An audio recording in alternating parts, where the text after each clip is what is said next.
आज से 2500 वर्ष पहले राजनीति के आचार्य और महान प्रशासक चाणक्य ने एक आदेश पारित किया कि हर घर में एक रसोई और एक शौचालय बनाया जाए। कोई व्यक्ति खुले में मल त्याग करता पाया गया तो उसे दंड मिलेगा। आचार्य चाणक्य ने पाटलिपुत्र की धरती और नदियों का प्रदूषण रोकने के लिए यह निर्णय लिया। हर युग में अच्छे प्रशासक मल मूत्र के सुरक्षित निपटान पर ध्यान देते आए हैं। सुनिए सुनिए, भारत सरकार, आपकी सरकार संपूर्ण स्वच्छता के लिए पूरी तरह से प्रतिबद्ध है। कम लागत और बेहतरीन तकनीक वाले स्वच्छ शौचालय बनवाना अब हर परिवार के लिए संभव है। याद रखिए, स्वच्छ शौचालय बनवाने के लिए बहुत थोड़ी सी जगह और बहुत कम पैसों की जरूरत होती है। देखिए, ये है हमारा गांव देहात। हमारे गांव देहात गंदगी और बदबू का घर है। क्यों? क्योंकि ग्रामीण क्षेत्रों में आज भी 80% घरों में सुरक्षित शौचालय नहीं है। कहां करें लोग शौच? हर दिन सूर्योदय के साथ ही सैकड़ों हजारों लोग खुले में मल विसर्जन करते हैं। यानी हर दिन धरती की छाती पर हजारों टन नया मल डाला जाता है। खुले में पड़े हुए मल का बीमारियां फैलाने से सीधा संबंध है। ये एक वैज्ञानिक सत्य है कि मनुष्य के मल में बीमारी फैलाने वाले कीटाणु होते हैं। ये सूक्ष्म कीटाणु ही बीमारियां फैलाते हैं। आइए देखें कैसे होता है ये। मल और मक्खियों का पुराना संबंध है, चाणक्य से भी पहले का। मक्खियों के लिए हमारा मल भोजन है। मक्खियां मल खाती हैं। खाकर जब मक्खियां उड़ती हैं तो सैकड़ों कीटाणु साथ ले जाकर जगह जगह फैला देती हैं। यही नहीं, बरसाती और बहते पानी के साथ ये मल और कीटाणु जल स्रोतों में आ मिलते हैं। आप क्या समझते हैं कि खुले में मल की कहानी खत्म? जी नहीं। मल में पाए जाने वाले कीड़े, अंडे, लार्वा और कीटाणु मिट्टी में खूब पनपते हैं और फिर खेतों से ये हमारे फलों, सब्जियों और हाथों पर आते हैं। हमारे अपने जूतों और चप्पलों के माध्यम से ये हमारे पेयजल के स्रोतों के पास पहुंच जाते हैं। वहां ठहरे पानी के साथ रिसकर ये नीचे चले जाते हैं और हमारे भूजल को दूषित करते हैं। इस तरह खुले में पड़े मल के कीटाणु हवा, पानी और जमीन के रास्ते यात्रा कर हमारे घरों में पहुंच जाते हैं। मक्खियां आकर बिना ढके भोजन पर बैठती हैं और मल और कीटाणु उस पर छोड़ देती हैं। इस तरह बिना धुले हाथों से खाना खाने से, बिना धोए फल सब्जियां खाने से, दूषित पानी और भोजन के माध्यम से कीटाणु हमारे मुंह में जाते हैं और मुंह से हमारे पेट में। कीटाणुओं की इस मल से मुंह की यात्रा के कारण ही फैलती हैं अधिकांश बीमारियां। तो मल से मुंह की राह कौन कौन सी बीमारियां फैलती हैं? हैजा, पीलिया, दस्त रोग और पोलियो। मालूम है, हमारे देश में हर वर्ष लगभग 4 लाख बच्चों की मौत दस्त रोग से होती है। यानी हर रोज लगभग 1100 बच्चों की मृत्यु। औसतन हर ग्रामीण बच्चे को साल में 6 बार दस्त रोग होता है। हर बार बच्चा 3 से 4 दिन बीमार रहता है। यानी साल में 20-25 दिन बीमार। बच्चे के स्वास्थ्य, वृद्धि और शिक्षा पर इसका बहुत असर पड़ता है। और कारण कि खुले में किया हुआ मल। मल से मुंह द्वारा फैलने वाली बीमारियों को रोकने का एक ही उपाय है, खुले में मल विसर्जन पूरी तरह बंद कर दिया जाए। सुनिए सुनिए, अपने घर में अपना व्यक्तिगत शौचालय बनवाइए। अब कम लागत वाले स्वच्छ शौचालयों के लगभग 20 डिजाइन उपलब्ध हैं। याद रखिए, कम लागत वाले स्वच्छ शौचालय वैज्ञानिक आधार पर बनाए जाते हैं। ये शौचालय मल के संपूर्ण निपटारे में 100% सक्षम है। एक स्वच्छ शौचालय के 3 अंग होते हैं। जमीन के नीचे आरसीसी ढक्कन वाले 1 या 2 सोख्ता गड्ढे, पैन और वाटर सील वाला बैठने का चबूतरा, शौचालय का कमरा। याद रखिए, मल का सही निपटान जमीन के नीचे वाले भाग के सही और मजबूत निर्माण पर निर्भर करता है, न कि शौचालय के कमरे पर। 3 तकनीकी प्रणालियों के कारण आज व्यक्तिगत शौचालयों के निर्माण में क्रांतिकारी परिवर्तन आ गया है। ये है सोख्ता गड्ढा, रूरल पैन, वाटर सील यानी पी ट्रैप। स्वच्छ शौचालयों में मल एकत्रित करने के लिए 3 बाय 3 फुट गहरा एक सोख्ता गड्ढा खोदा जाता है। सोख्ता गड्ढा की सबसे बड़ी विशेषता यह है कि इसमें पानी और गैस की निकासी का इंतजाम होता है। हाथ पानी के लिए इस्तेमाल किया गया पानी जब गड्ढे में आता है तो आसपास की मिट्टी उसे चूस लेती है। सिर्फ ठोस मल गड्ढे में बच जाता है और मल की मात्रा घट जाती है। मिट्टी और मल में रहने वाले कीटाणु इस मल को गलाकर खाद में बदल देते हैं। मल गलने की इस प्रक्रिया में पैदा होने वाली दूषित और बदबू पैदा करने वाली गैसों को भी आसपास की मिट्टी सोख लेती है। 5-7 साल के लगातार इस्तेमाल के बाद यह गड्ढा भर जाता है। इस पर मिट्टी डालकर इसे बंद कर दिया जाता है। 15 से 18 महीने में गड्ढे का मल अच्छी क्वालिटी की खाद बन जाता है। यह खाद बाग बगीचों में इस्तेमाल की जाती है और हर तरह से सुरक्षित होती है। याद रखिए, सोख्ता गड्ढा मल को बीमारी फैलाने वाले कीटाणुओं और अन्य नुकसानदेह पदार्थों से मुक्त कर साफ कर देता है।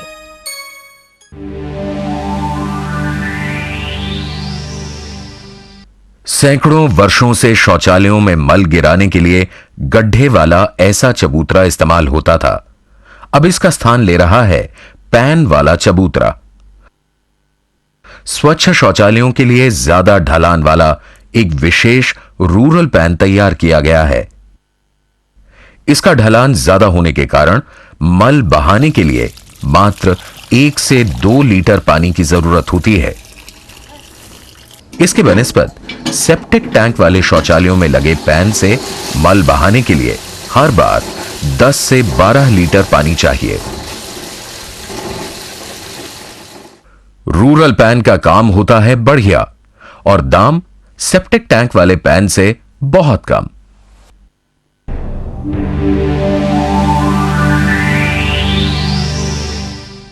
ऐसी पी के आकार की घुमावदार नली को वाटर सील या ट्रैप कहते हैं।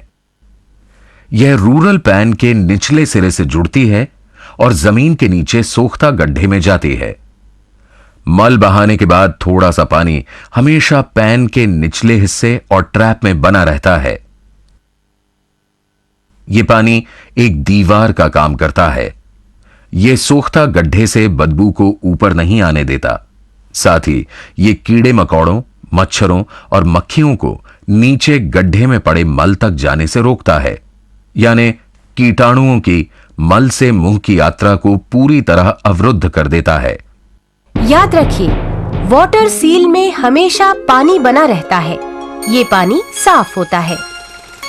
सुनिए सुनिए सुनिए, सोख्ता गड्ढा एक बहुत बेहतरीन तकनीक है। ग्रामीण क्षेत्रों के लिए सबसे उपयुक्त। ना मेहतर की जरूरत, ना लाखों की लागत से बनने वाले सीवेज सिस्टम की। दाम कम, पानी की लागत भी कम। सही डिजाइन का चुनाव आज ही कीजिए। सोख्ता गड्ढे वाले शौचालय 4 तरह के होते हैं। एक गड्ढे वाला सूखा शौचालय, एक गड्ढे वाला वाटर सील शौचालय, एक पार्श्व गड्ढे वाला वाटर सील शौचालय, 2 गड्ढे वाले वाटर सील शौचालय। किसी भी स्वच्छ शौचालय के निर्माण में पहला कदम है सही जगह का चुनाव। सोख्ता गड्ढे वाले शौचालय हैंडपंप और कुओं जैसे पानी के स्रोतों से कम 10 से 15 फुट दूर होने चाहिए। गड्ढा 3 से 4 फुट से ज्यादा गहरा नहीं होना चाहिए। इससे गहरा गड्ढा खोदने से रिसाव के कारण भूजल के दूषित हो जाने का खतरा है। गोल गड्ढा अधिक मजबूत होता है, लेकिन जगह कम हो तो बेहिचक चौकोर या आयताकार गड्ढा इस्तेमाल करें। याद रखिए, मल से खाद बनने की प्रक्रिया पर गड्ढे की गहराई का असर पड़ता है। 4 फुट से गहरा गड्ढा न खोदें। अगर मिट्टी ठोस हो तो गड्ढे को कच्चा ही इस्तेमाल किया जा सकता है, लेकिन अगर मिट्टी पोली हो तो गड्ढे की दीवारों को धंसने से रोकने के लिए लाइनिंग लगाइए। लाइनिंग के लिए कई तरह की सामग्री इस्तेमाल होती है। लाइनिंग बांस जैसी स्थानीय सामग्री की, ईंटों की, पत्थरों की या फेरो सीमेंट की पट्टियों की हो सकती है। लाइनिंग जो भी हो, उसमें पानी और गैस के निकलने के लिए छेद या अंतराल जरूर छोड़े जाने चाहिए। अगर लाइनिंग में छेद नहीं होंगे तो पानी बाहर नहीं निकलेगा। ऐसे में गड्ढा जल्दी भर जाएगा और मल से खाद बनने की प्रक्रिया पर असर पड़ेगा। याद रखिए, सभी सोख्ता गड्ढों में मल का निपटान एक ही सिद्धांत से होता है। पानी की अनुपस्थिति में कीटाणु मल को गलाकर खाद बना देते हैं। एक गड्ढे वाले सूखे शौचालय 2 किस्म के होते हैं। साधारण सूखा शौचालय, वीआईपी शौचालय। सोख्ता गड्ढा इन दोनों किस्म के शौचालयों की आधारशिला है। दोनों में पैन और वाटर सील का इस्तेमाल नहीं होता है। इस तरह के शौचालय पानी की कमी वाले सूखे क्षेत्रों के लिए बहुत उपयुक्त रहते हैं। एक गड्ढे वाले सूखे शौचालय के निर्माण के लिए ठोस जमीन में एक सोख्ता गड्ढा खोदा जाता है। अगर जमीन पोली हो तो बांस, लकड़ियों और पुराने ड्रम जैसे स्थानीय सामग्री की लाइनिंग लगाई जाती है। बैठने वाला चबूतरा सीधा इस गड्ढे के ऊपर बिठा दिया जाता है। इस कारण यह बहुत कम जगह घेरता है। चटाई, बोरों, पॉलिथीन या घास फूस आदि का कमरा बना दिया जाता है। एक हैंडलदार ढक्कन इस शौचालय का महत्वपूर्ण हिस्सा होता है। हर बार शौच के बाद गड्ढे को इस ढक्कन से ढक दिया जाता है ताकि बदबू और मक्खियां दूर रहें।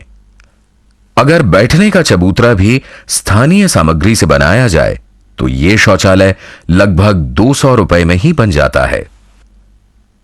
वीआईपी शौचालय और साधारण सूखे शौचालय में लगने वाली सामग्री और निर्माण में मात्र एक अंतर होता है। बदबू रोकने के लिए वीआईपी शौचालयों में एक काले रंग का पाइप फिट किया जाता है जो शौचालय की छत से ऊपर जाता है। मक्खियों को रोकने के लिए पाइप के ऊपरी सिरे पर एक जालीदार ढक्कन लगाया जाता है। दिन के समय चबूतरे में बने गड्ढे को खुला रखा जाता है। इसके द्वारा हवा सोख्ता गड्ढे में जाती है। काले रंग की पाइप जो सूरज की रोशनी में गर्म हो जाती है, सोख्ता गड्ढे से बदबूदार हवा बाहर खींच लेती है। रात के समय गड्ढे को ढक दिया जाता है ताकि सोख्ता गड्ढे से बदबू बाहर ना आए। साल में एक बार पाइप में पानी डालकर मकड़ी के जाले साफ कर दिए जाते हैं। इस शौचालय का अनुमानित खर्च है 1000 से 2000 रुपए। शौचालय के कमरे में लगने वाली सामग्री पर निर्भर करता है कि कुल खर्च कितना बैठेगा। याद रखिए, सूखे शौचालय पानी की कमी वाले क्षेत्रों के लिए उपयुक्त होते हैं। याद रखिए, वेंट पाइप केवल बिना वाटर सील वाले और सेप्टिक टैंक वाले शौचालयों में लगाई जाती है।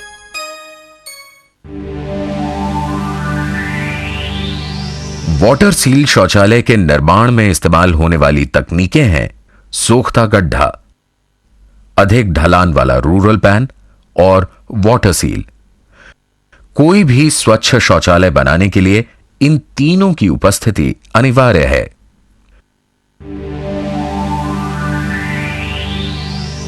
एक गड्ढे वाले सूखे शौचालय और एक गड्ढे वाले वाटर सील शौचालय में लगने वाली सामग्री और निर्माण में एक ही अंतर होता है। सोख्ता गड्ढे के ऊपर लगाए जाने वाले चबूतरे में वाटर सील वाला रूरल पैन लगा हुआ होता है। यह कम स्थान तो घेरता ही है, साथ ही पैन के निचले हिस्से में हमेशा पानी होने के कारण न बदबू आती है और न ही मक्खियां। इसे निश्चिंत होकर घर के पास खुले में या स्नानागार के एक कोने में बनाया जा सकता है। चाहे एक गड्ढे वाला सूखा शौचालय हो या वाटर सील शौचालय, 5 से 6 सदस्य इस्तेमाल करें तो सोख्ता गड्ढा 5 से 7 सालों में भर जाता है। इस गड्ढे को मिट्टी डालकर 1 से सवा साल के लिए बंद कर दिया जाता है। दूसरा सोख्ता गड्ढा खोदकर पहले गड्ढे वाले प्लेट और कक्ष को उस पर बिठा दिया जाता है। याद रखिए, सभी एक गड्ढे वाले शौचालयों में कमरे और चबूतरे का स्थान बदला जाता है, इसलिए स्थानीय सामग्री से बना हुआ कम लागत वाला कमरा ज्यादा फायदेमंद रहता है। ऑफसेट यानी पार्श्व गड्ढे वाले शौचालय में चबूतरे के ठीक नीचे होने की बजाय सोख्ता गड्ढा चबूतरे से थोड़ी दूर हटकर बनाया जाता है। शुरू में एक गड्ढा बनाया जाता है और दूसरा गड्ढा बाद में बनता है। दूसरा, इस शौचालय के निर्माण में जो अतिरिक्त सामग्री लगती है वो है ढक्कनदार जंक्शन चेंबर, जमीन के नीचे लगने वाली ढलवां पाइप और सोख्ता गड्ढे का ढक्कन। जंक्शन चेंबर का कुछ हिस्सा जमीन के ऊपर होता है और कुछ नीचे। जंक्शन चेंबर से होकर ढलवां पाइपें जमीन के नीचे रूरल पैन को सोख्ता गड्ढे से जोड़ती हैं। याद रखिए, 2 सोख्ता गड्ढों के बीच में कम से कम 3 से 4 फुट की दूरी रहनी चाहिए।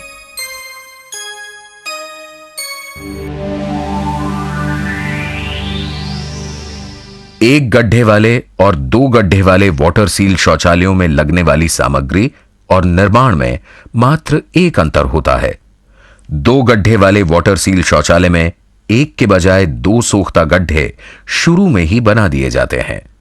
जब 2 गड्ढे वाला वाटर सील शौचालय बनकर तैयार हो जाता है, जंक्शन चेंबर खोलकर पहले सोख्ता गड्ढे की ओर जाने वाली पाइप का मुंह खोल दिया जाता है।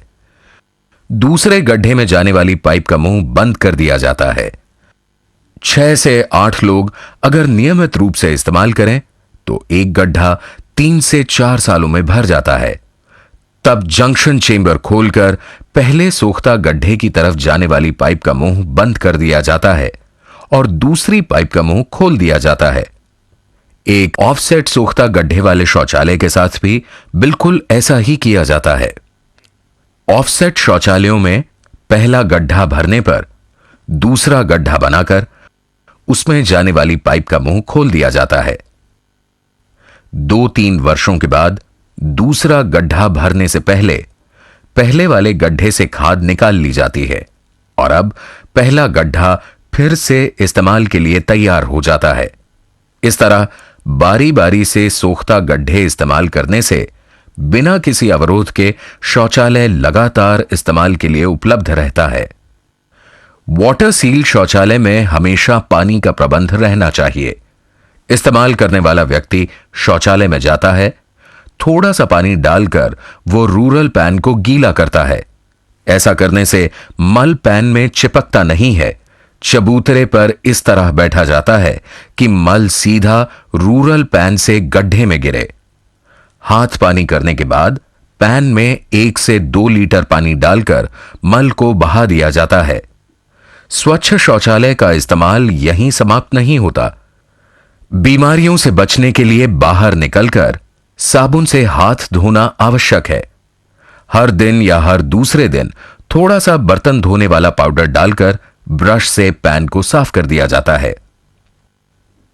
अधिकांशतः सोख्ता गड्ढे बैठने वाले चबूतरे के पीछे बनाए जाते हैं, लेकिन जगह कम हो तो गड्ढे चबूतरे के बाजू में या आगे भी बनाए जा सकते हैं।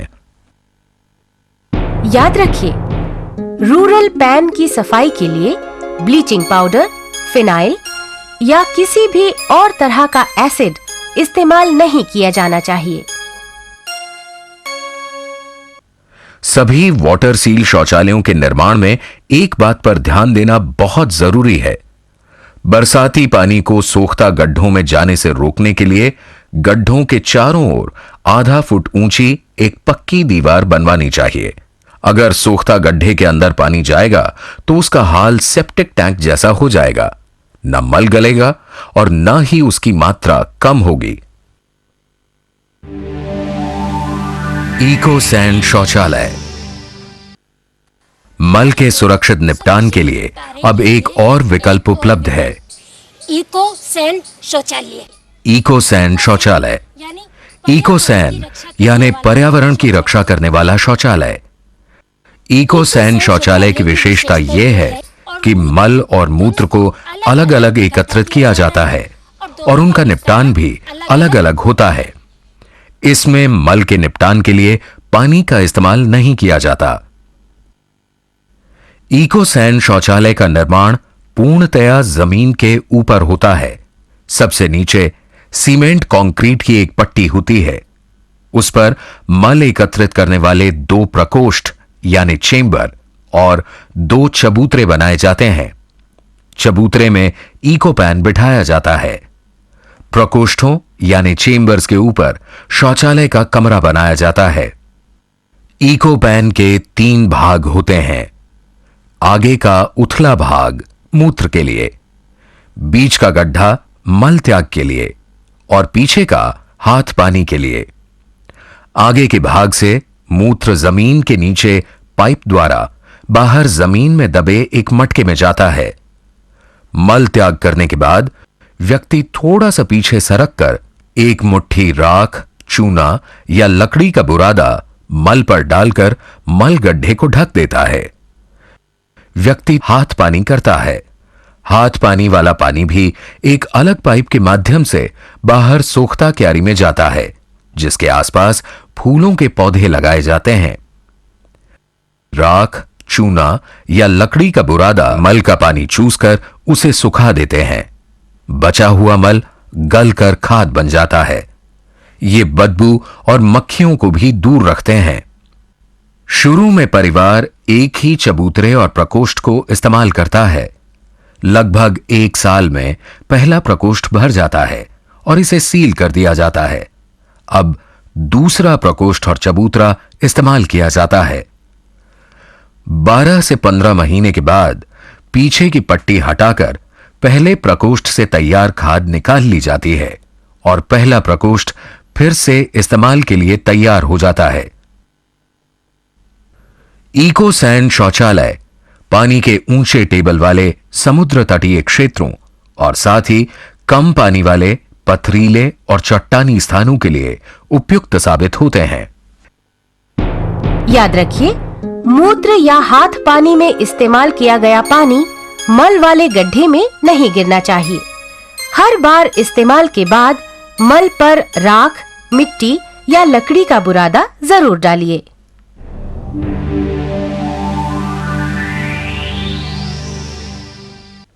स्वच्छ शौचालय में लगने वाली सामग्री कई प्रकार की होती है।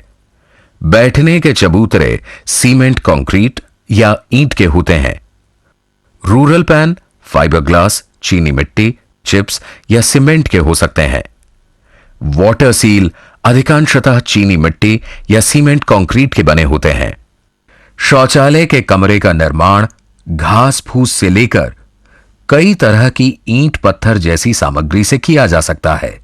सामग्री, मॉडल और डिजाइन पर निर्भर करता है शौचालय का दाम। 450 रुपए की कम लागत से लेकर 4000 रुपए तक की लागत में बनते हैं स्वच्छ शौचालय। सुनिए, सब सुनिए, आपके लिए कौन सा डिजाइन, कौन सा मॉडल सबसे उपयुक्त है, ये जानने के लिए मिलिए वाटसन कमेटी या एक अच्छे राजमिस्त्री से। सही निर्णय के लिए ग्रामीण स्वच्छता बाजार के दुकानदार से मिलिए। हमारे ऋषि मुनियों ने कहा है, पहला सुख निरोगी काया। स्वच्छ शौचालय इस्तेमाल कीजिए और पाइए स्वास्थ्य, सुरक्षा और सुविधा। अपनी बहू बेटियों को दीजिए सम्मान।